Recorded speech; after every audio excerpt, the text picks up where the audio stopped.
eventful.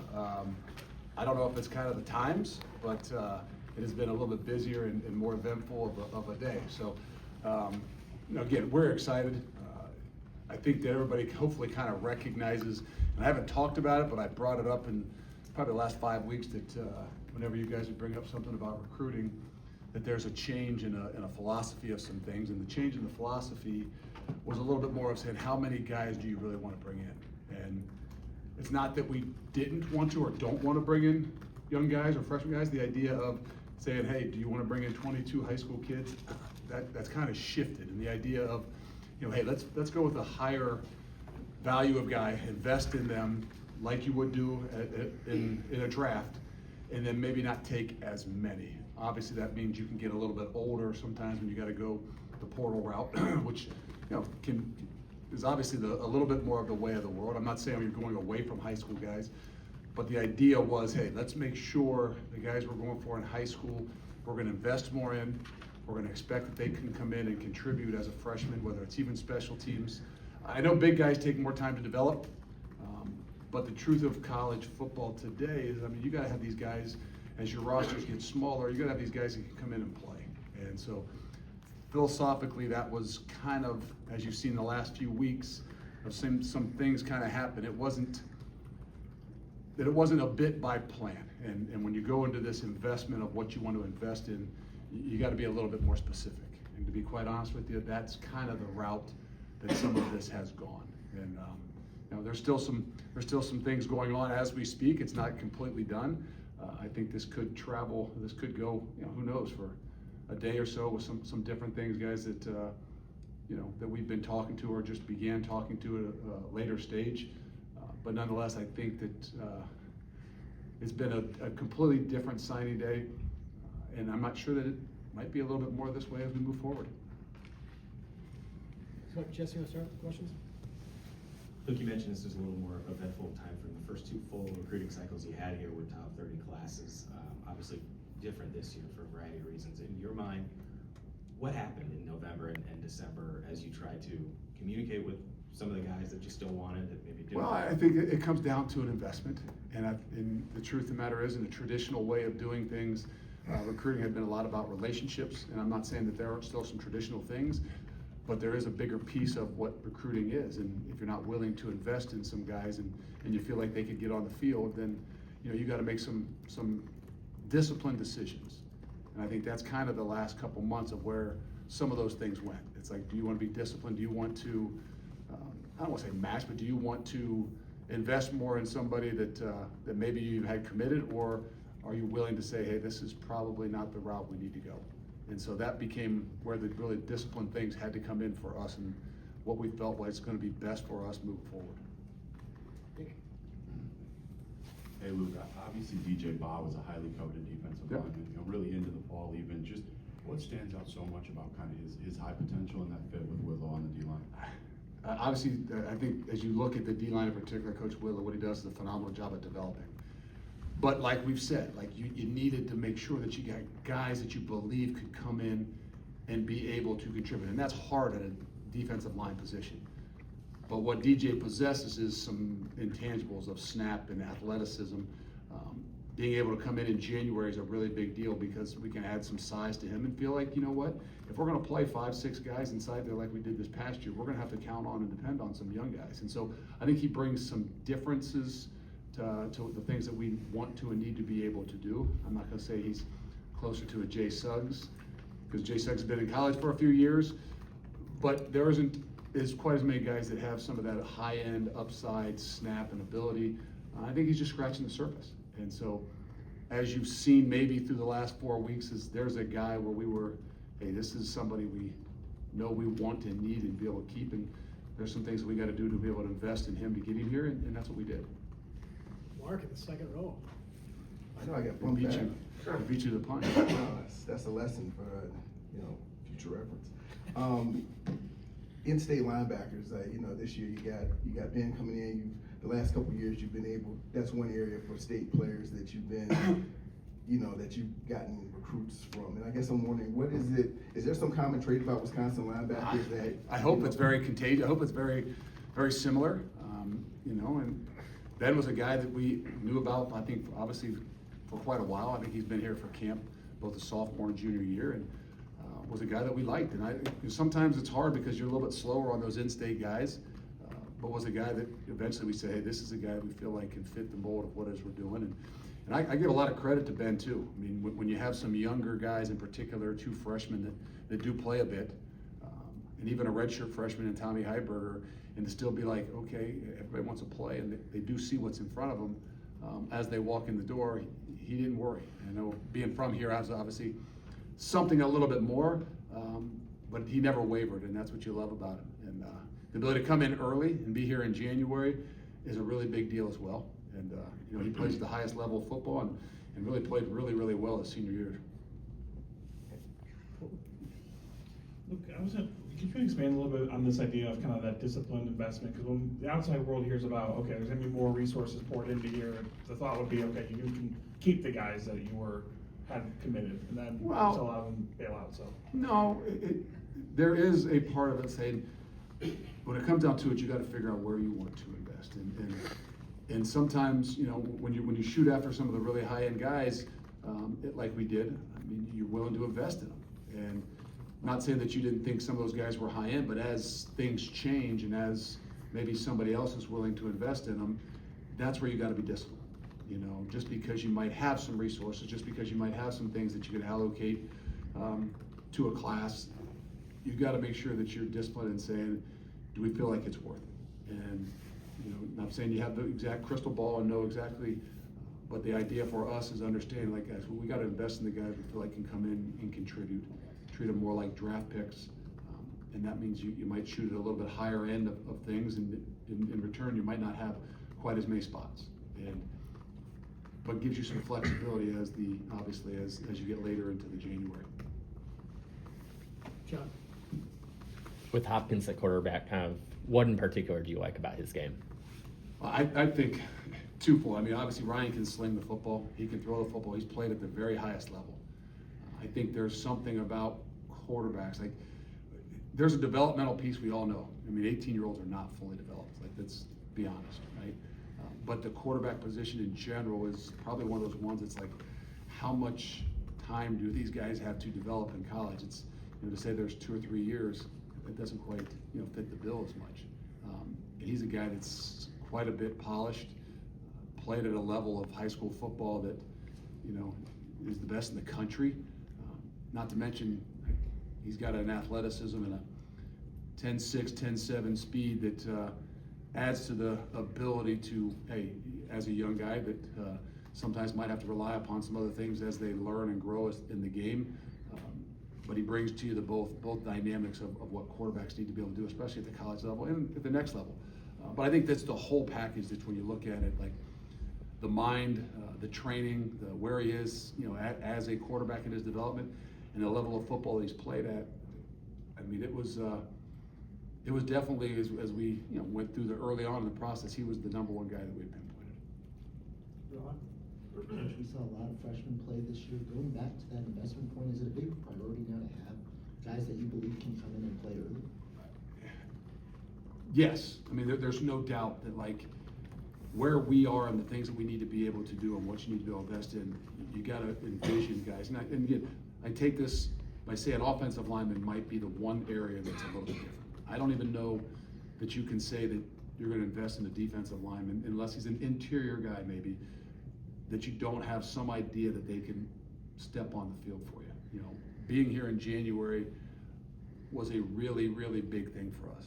And to be honest with you, if a guy couldn't come in January, I know Mason Posa didn't last year and it didn't seem to bother him. But if you can't come in January, I think you're starting to look at guys and say, well, how do we have a chance to play this guy in year one if they're not here in January? So that was a really big deal.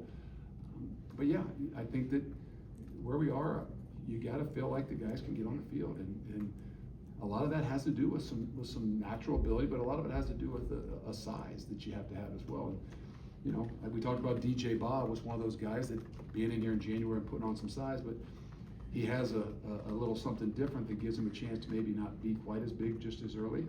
Where like a Yaya, who is really a pretty big, put together guy that can play a little bit more on an edge for us and walk in the door at already 255, 260 pounds that you feel is, further along in his development and maturity as a young man. Jesse? Given that this class is a little bit smaller, would you expect to have a bigger transfer portal class? Do you have a range in mind? And if I ask a second question along those lines, would you expect to add 1 or 2 transfer portal quarterbacks, just given where this roster is at this stage? Yes. I mean, we know that the quarterback position is going to be really key and critical, and that we haven't shied away from making sure our guys understand that and know that. Is the class of transfers going to be more? Yeah, it is. It is. I mean, we knew that going in a little bit with, some of the older guys that we had in our program, but we knew we were going to be committed to doing that. And that's not saying we don't want to take high school kids, not saying we don't want to take the in-state kids. I think that for us, just recognizing and saying, okay, now this league is, I think, a bit different, and it is harder and harder with younger guys to think you can be successful. And so the balance there with the higher end of what you really believe as freshmen, we call them draft picks now, right? I mean, you don't have 22 draft picks, so that was a little bit more of the idea, like, okay, let's be disciplined in what we're doing. If we're going to take 14 guys, which we right now only have 12, the number became a little bit more like, hey, let's try to pinpoint and say it's 14 might be the number, which, yeah, is going to put you in a position, in a situation that, the transfer portal is going to have to be one of those things that's going to be, probably bigger than you ever have had and used before, as well as retaining the guys that you got in your program. You got to invest and be able to make sure that, the ones that you have here are the ones that you got to be able to keep here. Chip? Luke, beyond investment, when you're trying to sell a prospect on coming here, especially with the way the offense performed this Yeah. year, how do you sell that now? There's no doubt. It's definitely been one of those things that's a little bit tougher. And what do you try to make sure your guys know, and even the guys in your own program, they kind of recognize that, guys, you got to have some awareness of what happened to us. And I'm not saying we're not at a point now where we're making excuses, but there's a reality behind it. Right? I mean, look at the majority of the college teams that played with a backup quarterback and just try to evaluate how they did. And then maybe look at some of them that played with their third team, and then look at if there is anybody else that played with, maybe even the fourth quarterback at some point in time. Like, it's nowhere where we want it to be. It's nowhere where we expect it to be. That was a little bit harder. Obviously, guys that couldn't see that. Well, you didn't throw the ball down the field. How do we know that you're going to throw the foot? Like, guys, you got to have some realization. Like, we want to throw the ball down the field. We need to throw the ball down the field. We got in a position, a situation where, yeah, the offense had to manage what it is that we could do. And so our guys had to, whether the recruits or within our program, got to kind of have an idea and understanding of that. And I'm not saying it's the easiest thing to sell, but it's the truth. And we're past the end of the season now where we're not making excuses, but there's a reality to, the things that we did and how we had to go about them. But we got to fix that. And I think that that's, one of those things where, I know there's seeing is believing, but there is some blind faith in the things that some of these guys got to believe in. Mark? With Wiggins, I'm wondering, just this season, what did he show you guys this season that made you, say, hey, we're interested in him and this is the guy we need to pursue? He plays some really good ball, which they're playing again Friday night. I don't know if anybody has followed. Yeah, sometime this weekend. They're playing Friday. They postponed their game last week. It's kind of a little bit of national news. Plays at a really high level, which you've heard, again, like Ryan Hopkins, plays the best ball in Georgia. He can run now. He's got speed. He's a slash guy. I think he is different than the guys we got in the program. And so where you love some of the, the size and the physicality of guys, I think that he's a guy that when he gets into the weight program and things like that, it's going to gain some size and, power and things like that. But it's really hard to teach that speed and that slash. And that's where I think he's different than pretty much anybody we got in the program. I was look back down because his nickname is usually what I have to. Yeah, I just wanted to know if, Oh, yeah, if I'm gonna go with Fat boy, that. okay. We're gonna go with that. You wanna go with his nickname, huh? Self-proclaimed, like you gotta wait till he gets here to be able to. To make sure it's okay. Yeah, I've had a kid like that. I wouldn't call him his nickname until a certain point in time, so maybe we'll do that same thing with him. It seemed to work for the last kid. I say, Luke, just, I know the transfer portal is not officially open until January, but just right now, after Minnesota, just what's it been like, just obviously high school recruiting, trying to lock in whatever recruits you can, but also have you split your time between that and having conversations about player retention and? Oh, yeah, I mean, guys, this hasn't been like, okay, you finished the game, you got back late, hey guys, we'll be off on Sunday and we'll roll in here on Monday. It's been busier now than it was when you were in the season. And, this game is continuing to go and it doesn't stop. And so, yeah, it's been very, very, very busy with all of that. There's a part of, as you guys all can believe and understand, like, this landscape is quite unique, and it doesn't shy away from anybody. Everybody's having to deal with it. Maybe some different in different ways. But what I got to be able to remind our own guys, like, guys, when you don't have the success that you want, and that's obvious with the wins, there is a lack of some validation. So we got to continue to make sure that our guys within this own program remember and understand, what it is that we did do, and where it is that we did grow to, and what it is that we can do. And so, yeah, this process of making sure, first and foremost, that you keep the guys within your own program, recruit the ones that are here, and invest in the ones that want to be here and the ones that you need. I don't know that that's ever going to stop. Whether you're, I've had a couple, not a whole bunch of conversations, but conversations with guys that are playing this weekend, guys that, people that are going to be in the playoffs, and they're dealing with the same thing that we're dealing with. Maybe have to go about it a little bit different based on, how your season went, but it's the true reality of where college football is today. You talked about him a little bit, Luke, but Yaya, seems to possess a little bit of kind of that mean nastiness that I know Matt Mitchell looks for. Just what do you love about that pairing and maybe what he can bring on the edge? I think Yaya's a guy that can come in here, and he's going to be here in January, come in here. He's got an attitude and a mindset that he's going to play and wants to play. And I think that's a big part of it. Every guy says that, but not every guy believes that. And I think through this entire process, he was a guy that we had pinpointed early. Obviously committed someplace else, and then opened it back up and was a guy that we were right back on because we felt that way about him last year. And to see even where he's grown from playing his ball from last year, got hurt this year, a lot like a Christian Lager, like, oh, the guy's hurt, maybe he's not gonna continue to play, and he dislocates his elbow or whatever, and 2 or 3 weeks later he's playing. You're like, okay, you can't tear a guy's chest open and really read what's on his heart, but there are some things that can tell you what's deep down inside those different guys. And I think that twofold, he possesses some things, obviously physically and obviously football wise, but there's some other intangible things that I think he'll bring to us and bring at a really young age. Coach, just in talking about the longer developmental runway of offensive linemen, what do you see in terms of long-term upside and some of the versatility with Brady Beck and Hughes? Well, I think that as we looked at some of your questions that you may ask, and you don't ask them specifically, you can't. We took 5 offensive linemen, high school kids last year. So as we kind of got into it, you start to look at it like, okay, now to take a bunch of high school kids back to back might not be the best thing for your program. I think that's where that development piece is so still a big part of college football, even though things are accelerated a lot more. That offensive line position is one of those. So by the guys we took last year, I think in who they are and what they can bring, it gave us a chance to say, okay, let's make sure specifically we know what we're looking for O-line wise if we're going to take a high school kid. And he brings obviously some length.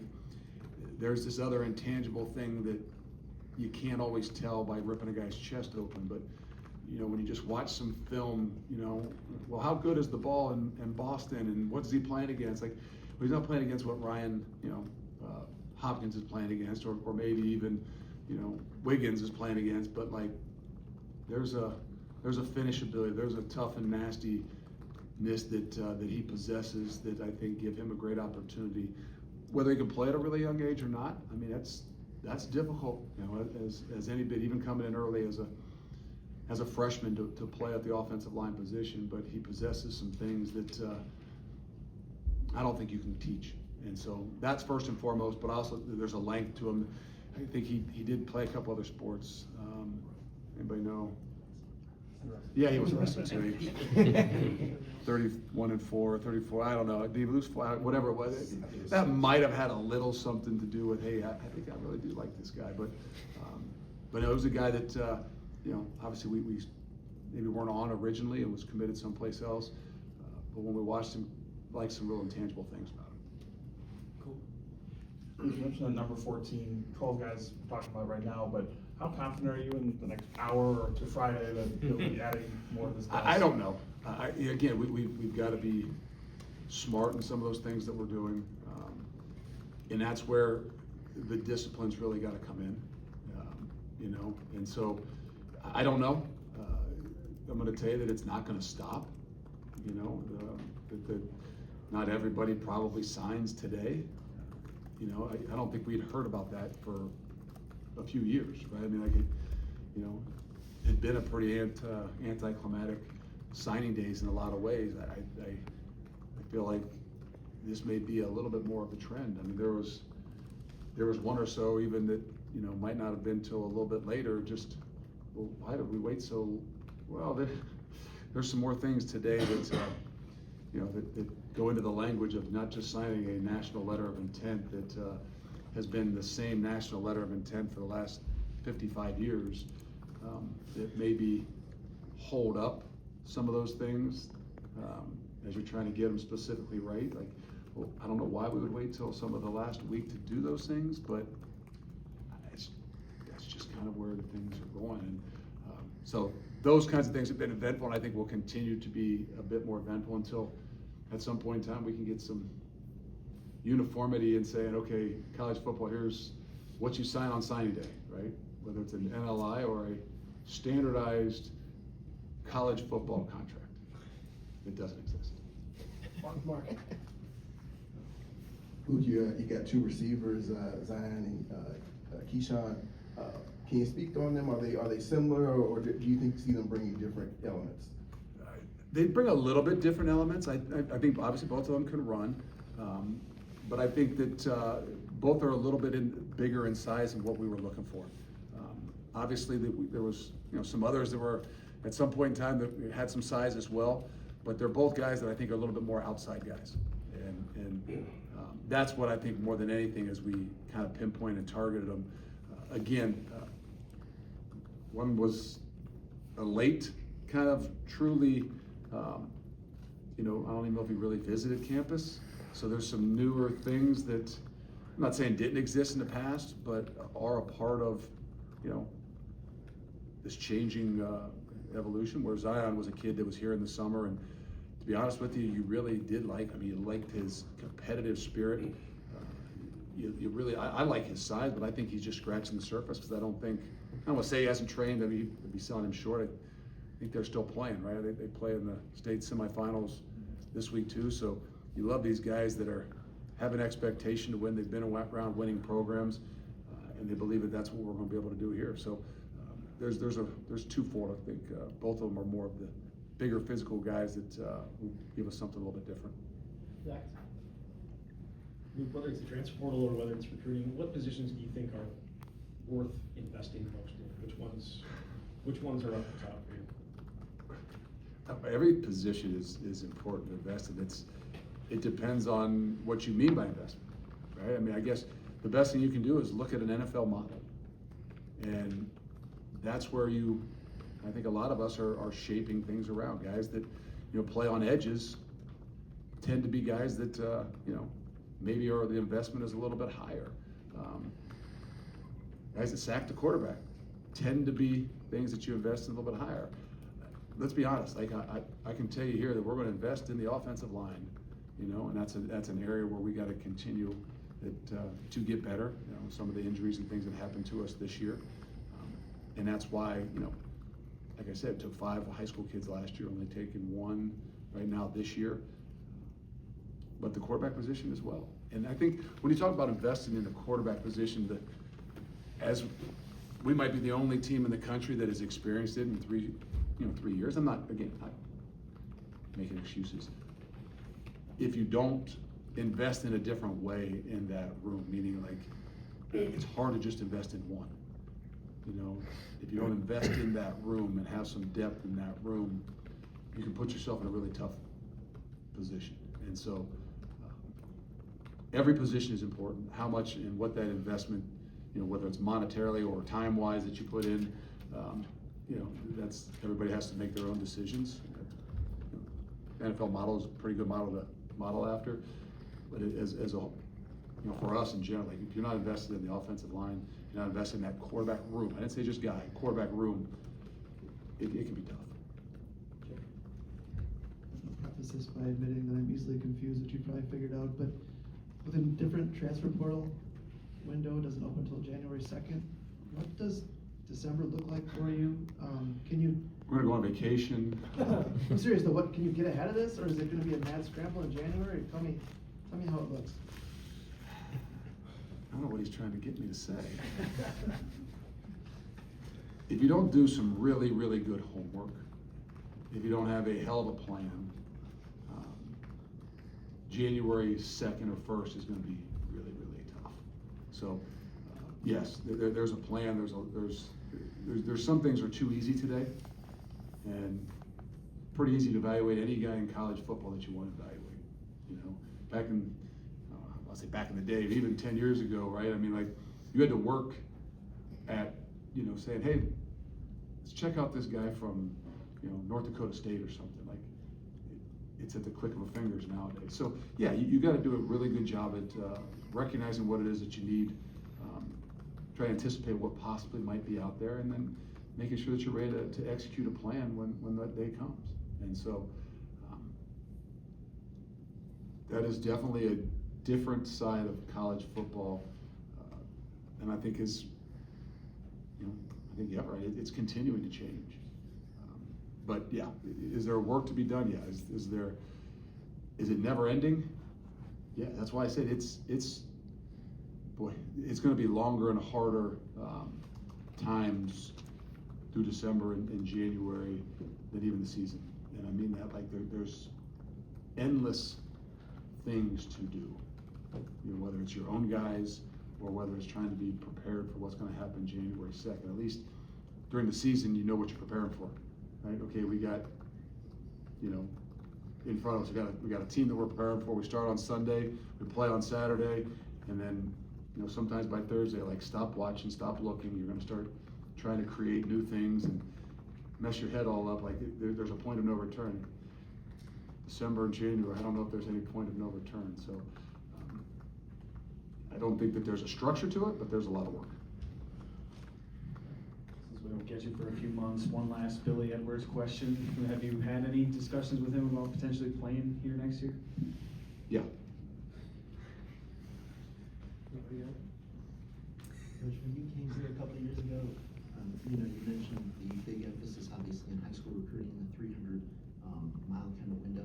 With how much has changed, do you think that emphasis has also changed just more towards the portal and other areas? No, I don't want to say that. The lifeblood of what you do is still bringing guys in that you can develop, and we've got to be good. You can't miss on those guys that are going to be developed, right? And that's what's sometimes harder. You know, you don't miss on 4- and 5-star guys. Like, I mean, yeah, they might not pan out completely, but there's a reason that guys are higher, you know, rated or ranked in a lot of things, because they're more developed. You got a good idea whether their high-end ceiling is better than somebody that's a 2- or 3-star. You don't know, but usually the reason they're ranked a little bit higher, they got an opportunity to walk in and play a little bit more. And so there's a greater balance in making sure that you're doing a better job of being right about the guys that maybe can or can't play just yet. I mean, let's be honest, I don't know exactly what the ranking was of Cooper Catalano, but like, I don't think he's out of place in this league, and I don't know that I would have known that, but I don't know that I would have known that at 199 pounds walking in the door that he could, even play the way he did. So, no, you have to have that. You need to have that. But I think for us and what we're doing, there has to be a little bit more of a balance. And so that balance between young and old is key and critical. And I think that, like we said, you got each position is a little bit different evaluated, right? You took 5 high school linemen last year. You got to be really smart and disciplined in probably the number of high school linemen that you bring in this year, just because linemen are developmental, and just the nature, the size of the game. But you have to have those guys that you truly believe that can, if they can't play in year 1, they have to play in year 2. And we feel good about that from last year's class with a few of those guys that, that redshirted this year and were in the mix. Thank God we didn't have to use them. We got real close, but I feel really good about where they are and what they can contribute possibly next year. Yeah. Luke, you're talking about the kind of the timeline, a lot of stuff about these recruits, obviously, and then the guys on your own team. When do you kind of turn your attention to like your staff questions, like the guys you want to retain and changes you want to make, things like that? I don't know that you ever stop. I mean, that's something that you're consistently doing, and so I don't know that you have as much time to just step back. This isn't the one thing about I'm saying this isn't the NFL, but one thing about the NFL when the season ends, like obviously you got to take a deep breath and do those kinds of things. There's nothing that stops in college ball. It actually picks up. So all those things are in the midst of what you're doing, and just trying to evaluate where you are and what you did, and if there is some things that you need to be able to change, then you got to be able to do that. And it's a process that I don't know that there is a timeline to it, but there are always things that if you're going to do something sooner is definitely better. So, but those aren't things that aren't thought about. Those aren't things that aren't in the mix of all the other things that we're still trying to continue to be doing in this December that aren't going on a vacation, taking a couple deep breaths and relaxing a little bit. I don't know if there's a place for that in college football. That's probably, if you'd say what's some of the changes as much as anything, like there really is no break time in college football, and maybe hopefully that summer little span there still is something that they make dead for recruiting, but boy, it's changed quite a bit. Thank you, Coach. All right, appreciate it. Thank you.